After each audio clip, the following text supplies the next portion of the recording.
Hello, good evening. Here's the national news on Wells Radio 89.3 FM, your preferred wholesome radio. We're reaching you live from Wells Broadcasting House along Galafi Avenue, Oloyede State, Ibadan. I am Tobi, Owoaje. First, the headlines.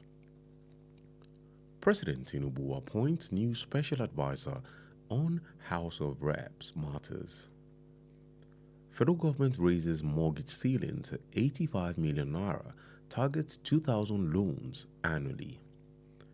Oyo State Governor eulogizes father at 14th memorial service. Accord Party adopts President Tinubu as 2027 presidential candidate. Those are the headlines, now the news in detail.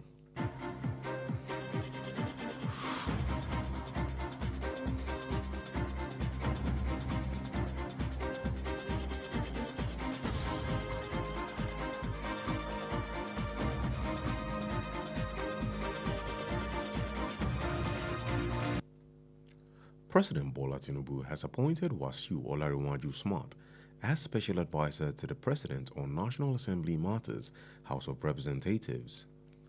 Olarewaju Smart succeeds Ibrahim Olarewaju, who resigned to contest an elective post in home state. According to the presidency, Olarewaju Smart brings to the role an unusual combination of deep legislative experience, high level of academic training in public policy. He holds a doctorate in educational management from Leeds City University, a master's in public administration from Harvard University. The presidency urged Olarewaju Smart to deploy his experience, intellect, and commitment to strengthening legislation, coordination, and relations between presidency, ministries, departments, and agencies and House of Representatives.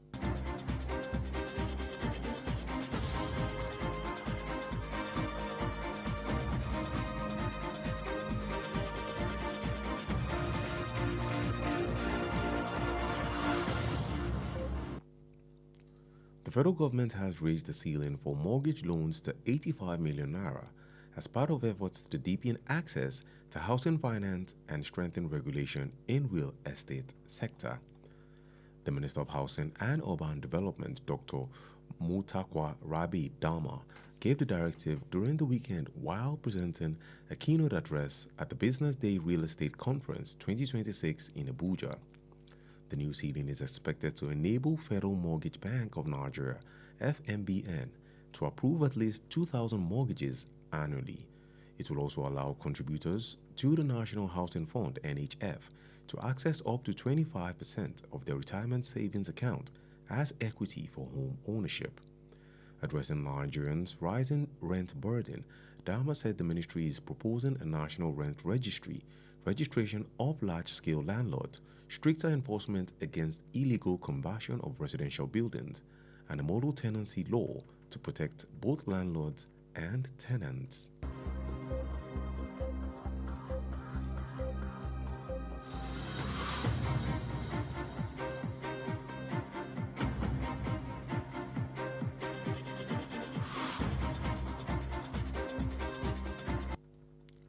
Oyo State Governor Engineer Seyi Makinde paid a glowing tribute to his late father, Pa Olatobosun Makinde, describing him as a trusted advisor whose honesty, wisdom, and unwavering counsel continue to shape his life and leadership 14 years after his death.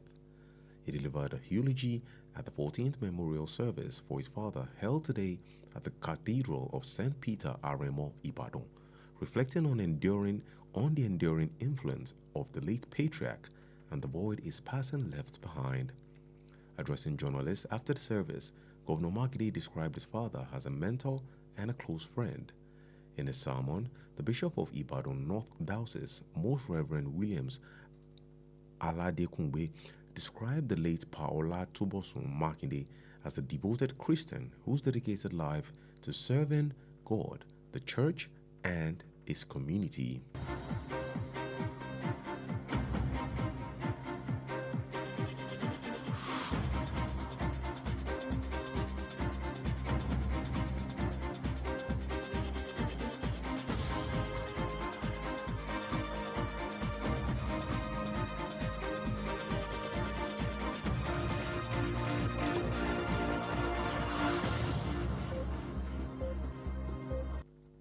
Osun State Governor Adedamola and the national leadership of Accord Party have abducted President Bola Tinubu as the party's candidate for the 2027 election. According to a media release issued by Governor Adeleke re-election campaign spokesman Pelumi Olajengbesi, the governor and the party's national leadership met last night in Osogbo, the Osun State capital, where they discussed extensively about the issues confronting the party. The leadership of the party disclosed that it is most important that the Tinubu administration completes all roads and infrastructure projects it has commenced, including Lagos-Calabar Coastal Road and the Sokoto-Badagry Highway. Discussions about the August governorship election were also held with the party's leadership, warning against violence, intimidation, electoral manipulation, and the use of security forces against members of the Accord Party in Osun State.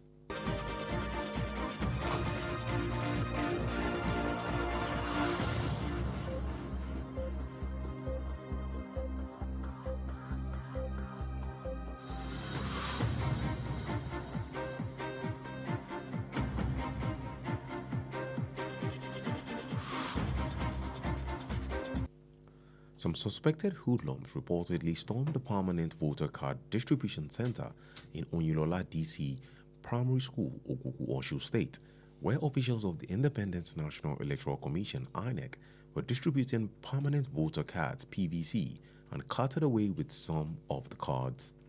The incident, which occurred today, reportedly disrupted the exercise as people at the scene fled in different directions. Confirming the incident in a press statement, the Osun State Police Command spokesperson Abiodun Ojelabi said the Commissioner of Police Ibrahim Goton had condemned the attack. Ojelabi explained that the Commissioner had directed a comprehensive investigation to identify, arrest, and prosecute those involved. He added that the command had deployed tactical and intelligence assets while efforts had been intensified to apprehend the perpetrators and recover the stolen PVCs.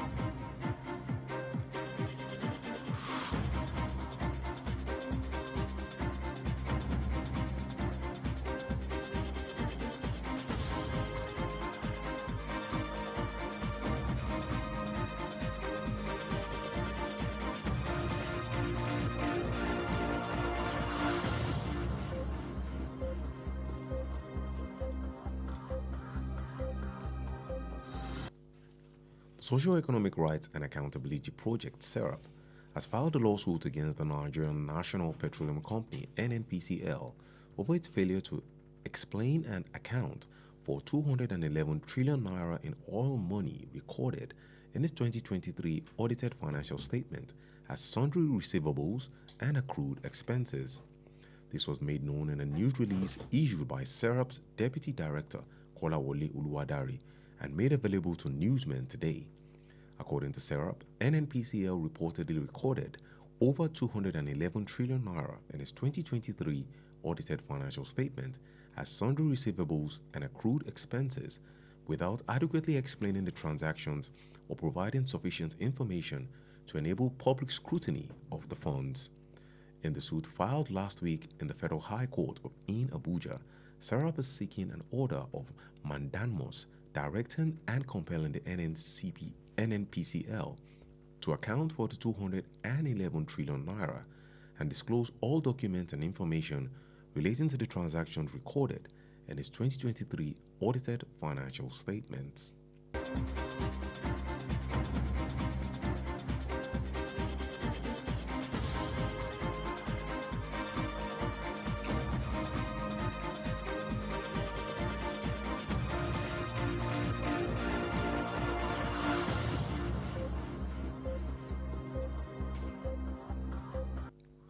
And that's it on the national news for tonight.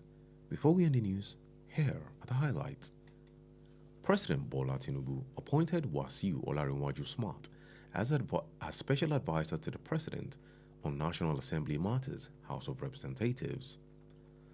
Federal government raises the ceiling for mortgage loans to 85 million naira as part of efforts to deepen access to housing finance and strengthen regulation in the real estate sector.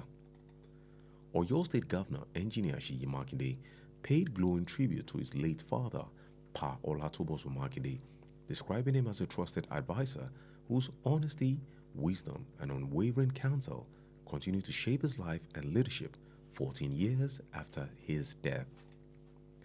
Osun State Governor Adedamola and the national leadership of Accord Party adopted President Bola Tinubu as the party's candidate for the 2027 election. The bulletin was compiled and edited by Kemisola Williams. Stay connected with us on all social media platforms at Wells Radio 893. Also like our Facebook page at Wells Radio 893 FM fan page. You can listen live via our website www.wellsradio893.com. Also call or WhatsApp Wells Radio Newsroom on 091 6893 2000 for any eyewitness account. I am Tobi Owoaje. Thank you for listening and God bless you.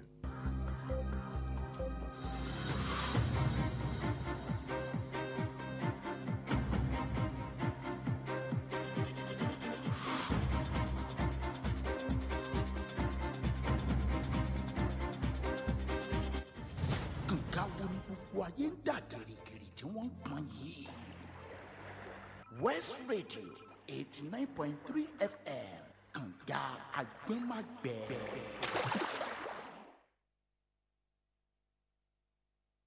Ẹ filẹ̀, ẹ má yí kúrò. Wells Radio 89.3 FM níbẹ̀ gangan lẹ wà.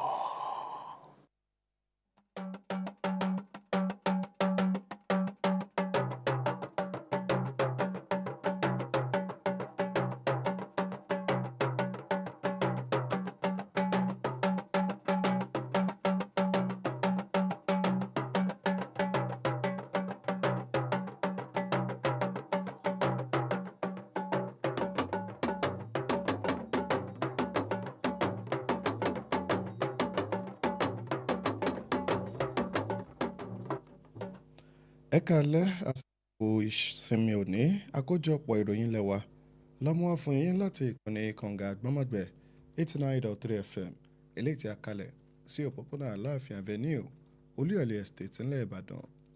Adedamola Oloyede lóníròyìn ṣáájú ẹgbẹ́ àwọn kókó tó wà nínú ìròyìn náà.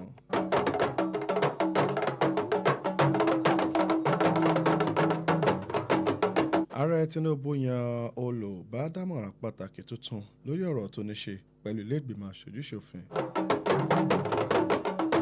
Ìjọba àpapọ̀ ṣe àfikún iye owó tí àwọn ọmọ orílẹ̀-èdè Nàìjíríà lè yá láti fi ṣètò ìkọ́lé nígbà tí wọ́n fojú sùn àti máa bu ọwọ́ lu ẹ̀yáwó fún ìkọ́lé tó ń lọ bí ẹgbẹ̀rún lọ́nà méjì lọ́dọọdún. Gómìnà ìpínlẹ̀ Ọ̀yọ́ mọrírì bàbá rẹ̀ tó ti dolóògbé bí a ti ṣe ṣàmì ìrántí ọdún 14. Ẹgbẹ́ òṣèlú Accord Party ni a ti yan ààrẹ Bọ́lá Tinubu gẹ́gẹ́ bí olùdíje wọn nínú ètò ìdìbò gbogbogbò tọdún 2027. Ní báyìí ìròyìn ọ̀hún rèé lẹ́kùnrẹ́rẹ́.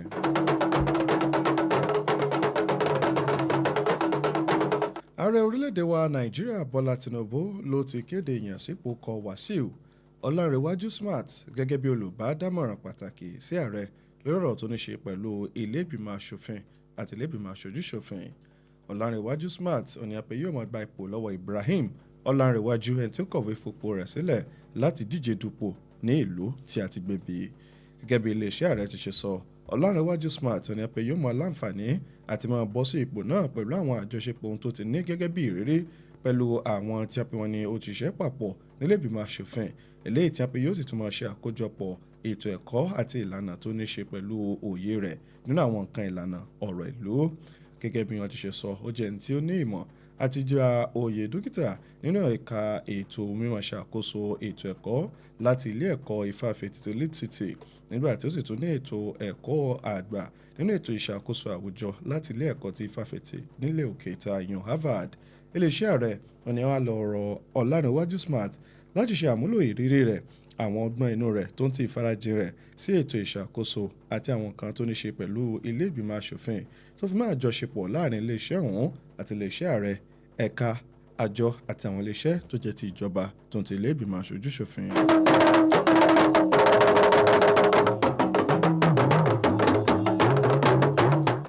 ìjọba àpapọ̀ ti ṣe àfikún sí iye owó tí àwọn ọmọ orílẹ̀-èdè yìí lè yá fún ẹ̀yáwó ilé sókè sí mílíọ̀nù márùndínláàádọ́rùn náírà láti jẹ́ kí ó rọrùn fún ọ̀pọ̀ ọmọ orílẹ̀-èdè yìí láti rí ẹ̀yáwó fún rírà tàbí kíkọ́ ilé nígbà tí ìjọba náà tún fẹ́ mú kí ìṣàkóso àti ìmúṣẹ òfin nínú ẹ̀ka ilé àti ilẹ̀ kò lè láǹfààní àti sunwọ̀n sí i fáwọn ọmọ orílẹ̀-èdè yìí. Mínísítà fọ́rọ̀ ilé àti ìdàgbàsókè ìlú dókítà Mutak Rabeid Hama òun ló pàṣẹ yìí lópin ọ̀sẹ̀ níbi àpéjọ kan eléyìí tí a pè wáyé nílùú Àbújá. Ètò tuntun yìí ló ní ìrètí láti mú kí ilé ìfowópamọ́ ọ̀rọ̀ ilé nílẹ̀ Nàìjíríà kí ó lè fọwọ́ sí ó kéré tán 2,000 ẹ̀yáwó ilé lọ́dọọdún tí yóò sì tún jẹ́ kí àwọn tó ń ṣe àfikún sí ètò ìṣúná ilégbèé lè láǹfààní sí ìdá 15 eléyìí tó ní ṣe pẹ̀lú owó ìfẹ̀yìntì wọn gẹ́gẹ́ bí owó fún ilé rírà. Nígbà tó ń sọ̀rọ̀ nípa ìṣòro owó ilé tó ń pọ̀ sí lórílẹ̀‐èdè yìí, Dama ṣàlàyé pé ìjọba ń gbèrò láti ṣètò àkọsílẹ̀ orílẹ̀‐èdè fún owó ilé, ìforúkọsílẹ̀ àwọn onílé eléyìí tí wọ́n fi hàn pọ̀ tí wọ́n sì ń fi ṣe ètò ẹ̀yálé, ìmúṣẹ òfin lòdì sí yíyí ilé ìgbé sí ilé ìṣòwò láì bófin mu àti kí wọ́n ṣe òfin àpẹẹrẹ fún ìbáṣepọ̀ láàrin onílé àti ayálégbé láti dáàbòbò ẹ̀tọ́ àwọn méjèèjì.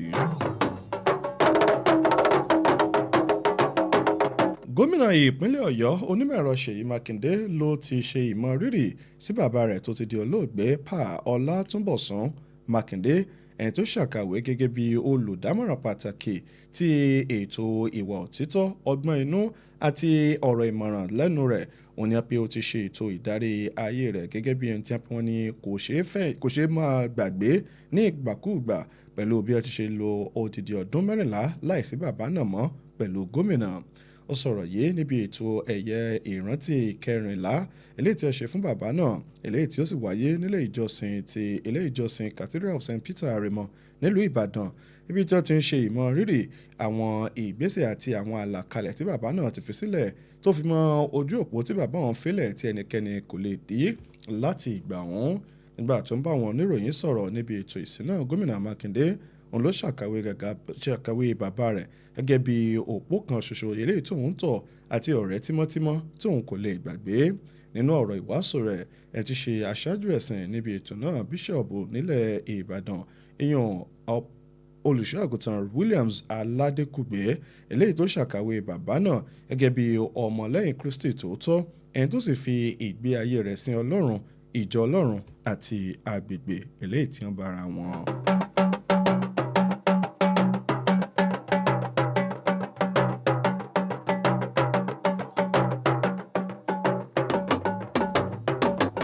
Gómìnà ìpínlẹ̀ Ọ̀ṣun Adémọ́lá Adélékè àti ìdarí ẹgbẹ́ òṣèlú Accord Party lápapọ̀ nílẹ̀ yìí oníyànpíyàn ti kéde orúkọ ààrẹ Bọ́lá Ahmed Tinubu gẹ́gẹ́ bí olùdíje kan ṣoṣo pàtàkì fún ẹgbẹ́ ọ̀hún nínú ètò ìdìbò sí ipò ààrẹ lọ́dún 2027. Gẹ́gẹ́ bí àtẹ̀jáde oníròyìn tó wá látọwọ́ gómìnà Adélékè, pàápàá jùlọ látọwọ́ agbẹnusọ tó ní sí ọ̀rọ̀ ìpolongo àtúndì ìbò rẹ̀ Pẹ̀lúmi Ọlájẹ́ngbèsè, gómìnà àti ìdarí ẹgbẹ́ náà ní ẹgbẹ́ ṣèpàdé papọ̀ lálẹ́ àná nílùú Òṣogbo tí ṣolúlò ìpínlẹ̀ Ọ̀ṣun, níbi tí wọ́n ti sọ̀rọ̀ tí wọ́n sì jíròrò tẹ̀ sọ́wọ́ iwájú lórí àwọn nǹkan tó ní ṣe pẹ̀lú ohun tó ń kojú ẹgbẹ́ òṣèlú náà. Ìdarí ẹgbẹ́ náà ló ṣàlàyé pé ó ṣe pàtàkì fún ìṣàkóso ààrẹ Bọ́lá Tinubu láti tẹ̀síwájú kí wọ́n sì rí pé wọ́n yanjú gbogbo àwọn iṣẹ́ ọ̀nà àti iṣẹ́ àkànṣe léyìí tí wọ́n ti bẹ̀rẹ̀, pàápàá jùlọ orílẹ̀ èdè àti rí ojú ọ̀nà mọ́sọ̀ọ̀sẹ̀ Èkó sí Calabar, Sokoto sí Badagry. Nígbà tó ń sọ̀rọ̀ lórí ìjíròrò lórí ètò ìdìbò sí ipò gómìnà ní ìpínlẹ̀ Ọ̀ṣun tí ó wáyé lóṣù kẹjọ tó ń bọ̀ yìí, eléyìí tí wọ́n sì sọ̀rọ̀ lórí bí àwọn ẹgbẹ́ àti àwọn adarí ẹgbẹ́ ọ̀hún bí wọ́n ti ṣe ń láago ìkìlọ̀ lórí àwọn nǹkan tó ní ṣe pẹ̀lú ìdàlúrú, ìdúnkookò àti mímọ hùwà tí ò tọ́ lásìkò ètò ìdìbò. Wọ́n ṣe ìsọ̀rọ̀ nípa ṣíṣe àmúlò àwọn tó ní ṣe pẹ̀lú elétò ààbò tako ẹgbẹ́ òṣèlú Accord Party ní ìpínlẹ̀ Ọ̀ṣun níbi tí wọ́n ti láago ìkìlọ̀ síta.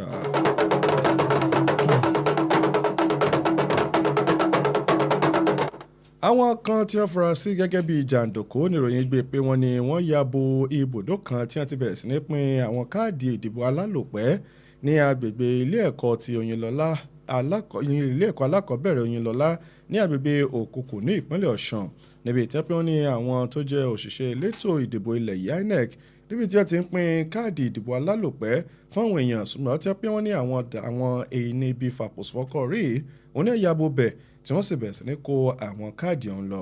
ìṣẹ̀lẹ̀ náà tí a pé wáyé lónìí ni a pé ó da ọ̀pọ̀lọpọ̀ omi àláfíà lágbègbè ọ̀hún rú níbi tí a pé kálukú ló bẹ̀rẹ̀ sí ní sàsálà fún ẹ̀mí ara rẹ̀ nígbà tí wọ́n fìdí ọ̀rọ̀ náà múlẹ̀ fún àwọn nínú àtẹ̀jáde oníròyìn iléeṣẹ́ ọlọ́pàá ní ìpínlẹ̀ Ọ̀ṣun ní alukoro rẹ̀ Abíọ́dún Ọ̀jẹ́lábí ṣàlàyé pé ẹni tí ṣe kọmíṣánná ọlọ́pàá ní ìpínlẹ̀ náà Ibrahim Gothan òun ló ti bu ẹnu àtẹ́ lu ìkọlù náà. Ọ̀jẹ́lábí ṣàlàyé pé kọmíṣánná náà ló ti pàṣẹ pé kí ìwádìí ọ̀run kìnìún ó bẹ̀rẹ̀ lórí ọ̀rọ̀ náà kí wọ́n ṣe ìdámọ̀ ìfòfingbé kí wọ́n sì rí pé àwọn tí wọ́n ṣiṣẹ́ ọ̀hún òníyàn pé wọ́n kó lọ sí iwájú ilé ẹjọ́. ó ṣàfikún rẹ̀ wípé iléeṣẹ́ ọlọ́pàá náà òun ló ti wá taari àwọn tó jẹ́ ikọ̀ amúṣẹ́yà rẹ̀ síta eléyìí tí wọ́n sì bẹ̀rẹ̀ ìgbésẹ̀ ọ̀rẹ́ kìnìún lórí ọ̀rọ̀ náà láti rí pé ọwọ́ ti àwọn jàǹdùkú tí wọ́n ṣiṣẹ́ láabi náà kí wọ́n sì gba àwọn ìkáàdì alálòpẹ́ ọ̀hún padà lẹ́yẹ ọ̀sọ́ka.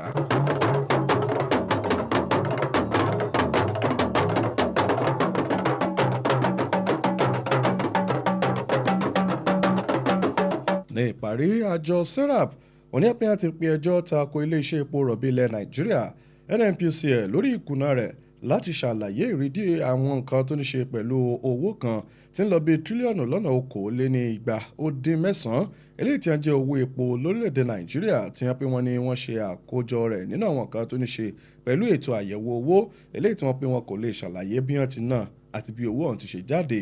ọ̀rọ̀ yìí ló jẹ́ jáde nínú àtẹ̀jáde oníròyìn látọwọ́ ẹni tí ṣe igbákejì adarí àjọ serap Kọ́láwọlé Olúwadáre nígbà tó jẹ́ kó yẹ ọ̀rọ̀ náà di mímọ̀ fáwọn oníròyìn lónìí òde yìí. Gẹ́gẹ́ bí serap ti ṣe sọ ni pé iléeṣẹ́ epo rọ̀bì ilẹ̀ Nàìjíríà ó ní ìròyìn gbé wípé wọ́n ní wọ́n ṣe àkọọ́lẹ̀ owó tírílíọ̀nù lọ́nà $211 náírà nínú àwọn ètò àyẹ̀wò owó ọdún 2023 eléyìí tí wọ́n ní wọn kò sì lè ṣàlàyé bí wọ́n ti ṣètò ìnáwó náà àwọn tí wọ́n fi gbé iṣẹ́ àkànṣe fún àbí ohun tí wọ́n fi rà tàbí àwọn ọ̀nà tí wọ́n gbà ná owó náà. Nínú ẹjọ́ náà tí wọ́n pè lọ́sẹ̀ tó kọjá níwájú ilé ẹjọ́ gíga ìjọba àpapọ̀ nílùú Àbújá àjọ serap ló ń pe ilé ẹjọ́ ọ̀hún láti pàṣẹ fún àwọn tọ́rọ̀ kàn láti wá ṣàlàyé bí wọ́n ti ṣe ètò ìnáwó ọ̀hún gbogbo àwọn tó ní ṣe pẹ̀lú àkọọ́lẹ̀ ìwé owó eléyìí tó ní ṣe pẹ̀lú bí wọ́n ti náwó wọn láàrin ọdún 2023 ònìkan wá ṣàlàyé gẹ́gẹ́ bí àṣẹ náà bí wọ́n ti ṣe ń béèrè rẹ̀. àkójọpọ̀ ìròyìn lẹ́wà fún ti alẹ́ tòní kò ní ju báyìí lọ ṣùgbọ́n kí a tó máa lọ ẹ jẹ́ kí a bójú àwọn kókó tó wà nínú ìròyìn náà. nínú ìròyìn ọ̀hún láti máa fòyín pé ààrẹ Bọ́lá Tinubu ti kéde ìyànsípò Wàsíù Ọlánrewájú Smart gẹ́gẹ́ bí olùbádámọ̀ràn pàtàkì tuntun rẹ̀ lórí ọ̀rọ̀ tó ní ṣe pẹ̀lú ilé ìgbìmọ̀ aṣòfin àti ilé ìgbìmọ̀ aṣojúṣòfin. ìjọba àpapọ̀ ṣe àgbéǹde àwọn nǹkan tó ní ṣe pẹ̀lú ètò ààyè ìyáwó eléyìí tí ó máa lọ bí mílíọ̀nù márùndínláàádọ́rùn náírà gẹ́gẹ́ bí ìgbésẹ̀ àti fààyè lẹ̀ fún àwọn ọmọ orílẹ̀-èdè yìí láti ráàyè sí ètò ẹ̀yáwó ilé kíkọ́ àti ilé gbígbé lórílẹ̀-èdè Nàìjíríà. Bákan náà ni gómìnà ìpínlẹ̀ Ọ̀yọ́ onímọ̀-ẹ̀rọ Ṣèyí Mákindé lónìí ti ṣe ètò ìrántí bàbá rẹ̀ Pa Ọlátúnbọ̀sún Mákindé ẹni tó ṣàkàwé gẹ́gẹ́ bí olùbádámọ̀ràn pàtàkì olóòótọ́ ènìyàn ẹni tó kún fún ọgbọ́n àti ìfaraẹnijìn tó tọ́ eléyìí tí wọ́n ní gbogbo àwọn nǹkan tó kọ́ lára bàbá náà òun ló ṣe ètò ìlànà bí ó ti ṣe rìnrìn àjò rẹ̀ nígbà tó sì ń jẹ́ kó di mímọ̀ pé ìdarí bàbá náà láti bí ọdún bíi 14 tí bàbá wọn ti padà òun ni kò sí ẹnikẹ́ni tó lè dé àyè náà. Bákan náà ni gómìnà ìpínlẹ̀ Ọ̀ṣun Adémọ́lá Adélékè àti ìdarí ẹgbẹ́ òṣèlú Accord lápapọ̀ nílẹ̀ yìí wọ́n ní láti ṣe ìkéde orúkọ ààrẹ Bọ́lá Tinubu gẹ́gẹ́ bí olùdíje sí ipò ààrẹ eléyìí tí ẹgbẹ́ náà yàn láàyò nínú ètò ìdìbò gbogbogbò ọdún 2027. èyí ló pin ìròyìn ilé wa fún ti alẹ́ tòní àkójọpọ̀ àti àtúntò ìròyìn ló wà látọwọ́ Kẹ́misọ́lá Williams ẹ má gbàgbé wípé ẹ lè darapọ̀ mọ́ wa láwọn ojú òpá ìlújára wa gbogbo pẹ̀lú @wellsradio893 nígbà tí ẹ lè fẹ́ràn tí ó sì tẹ̀lé wa lójú òpá ìlújára Facebook wa pẹ̀lú @wellsradio893fm fanpage. Bákan náà lè gbọ́ àsọwọ́ iwájú sí lójú ìpọ̀nà ti àgbáyé ti www.wellsradio893.com nígbà tí ẹ lè pè tàbí fi àtẹ̀jíṣẹ́ ṣọwọ́ nínú yàrá ìkóròyìnjọ ìkànnì kànga àgbọ́mọ̀gbẹ́ lórí ẹ̀rọ 0916-893-2000 fáwọn ìṣẹ̀lẹ̀ eléyìí tó bá ṣojú ẹni. Adedamola Oloyede lóníròyìn ẹ ṣé tẹ̀ ń gbọ́ ìkànnì kànga àgbọ́mọ̀gbẹ́ 89.3 FM. Ọlọ́run yóò bùkún fún yín. Oorun ayọ̀ làásùn.